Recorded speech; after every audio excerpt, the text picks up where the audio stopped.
Have you ever felt overwhelmed by anxiety, depression, trauma, or grief?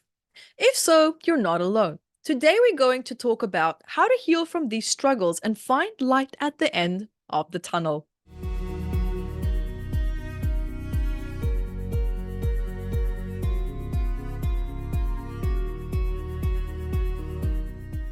First off, let's dive into the topic of healing from anxiety, depression, and trauma and grief. Now, mental health is crucial and it's essential to address these struggles to live a fulfilling life. Remember to also subscribe to my channel and also grab your copy of Metaphysical Anatomy Volume 1, a book about 722 medical ailments and the suppressed emotions behind them at evettebooks.com. And also check out my latest healing events coming up. Now, mental health challenges, they can have a significant impact on our daily lives and overall well-being. They can make simple tasks feel daunting and drain our energy, affecting our relationships and our productivity. Now, what happens when you feel anxiety, trauma, grief, and depression? For all these factors, your sympathetic nervous system is activated. And the sympathetic nervous system is a branch of the autonomic nervous system, becomes highly activated during anxiety. This leads to rapid physiological changes, including increased heart rate, shallow breathing, and sweating, and aimed at enhancing readiness for action. When you add grief to this, the heartache that you feel is real. It's not just all in your head. The term heartache is more than just a metaphor. Grief can manifest as actual physical pain in the chest area.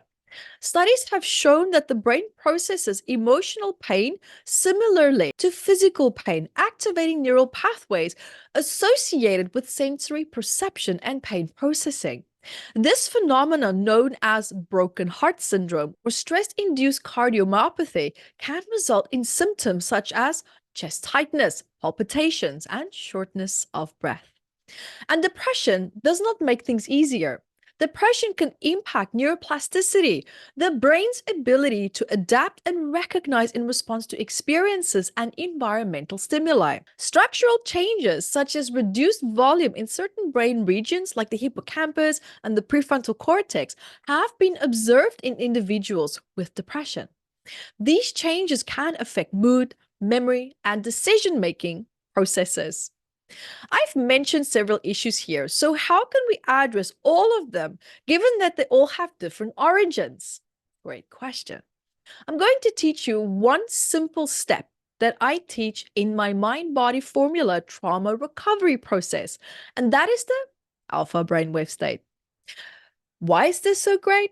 Well, it helps with emotional regulation. So breathwork techniques facilitate emotional regulation by enhancing interoceptive awareness, the ability to perceive and interpret internal body sensations by directing attention to the breath and observing subtle changes in breathing patterns.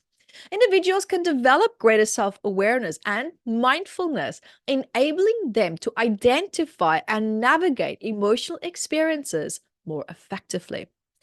It helps with normalization of neurotransmitter levels. It has been shown to influence neurotransmitter levels in the brain, including serotonin, dopamine, and also gamma-aminobutyric acid, GABA, which play a key role in mood regulation and emotional well-being. Deep breathing techniques can increase serotonin production, promoting feelings of relaxation and contentment, while also enhancing dopamine release, which is associated with pleasure and reward. GABAergic effects of breathwork may contribute to feelings of calmness and tranquility. It also helps with integration of traumatic memories. Breathwork can support the processing and integration of traumatic memories by creating a safe and grounded somatic experience.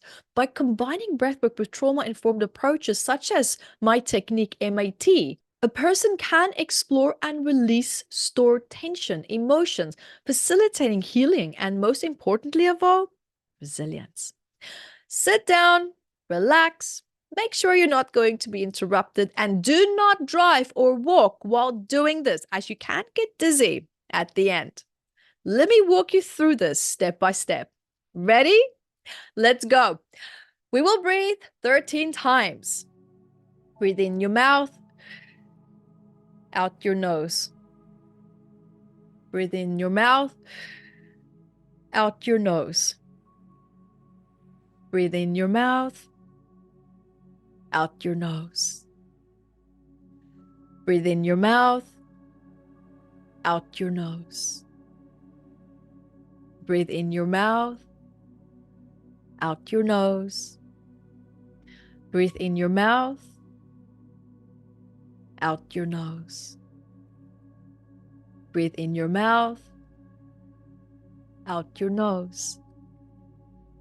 Breathe in your mouth, out your nose. Breathe in your mouth, out your nose.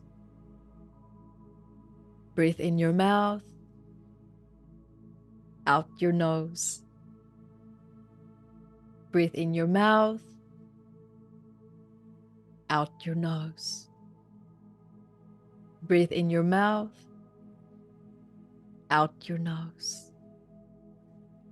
Last breath in your mouth and hold your breath for as long as you feel comfortable.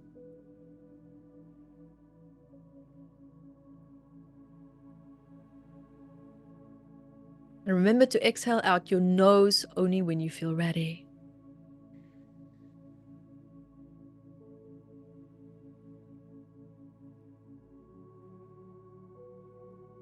And welcome calmness and serenity. You're welcome. And if you're still holding your breath, congratulations. And so remember, you can also book a discovery call with me by watching my welcome webinar on my website, metaphysicalanatomy.com. And lastly, I also encourage you to share your experiences in the comments below. let us create a safe space for support and also, to uplift one another. And remember to subscribe to my channel and grab your copy of Metaphysical Anatomy Volume 1, which is a book about 722 medical ailments and the emotional suppressed messages behind that at evettebooks.com. And check out my latest healing events that are coming up.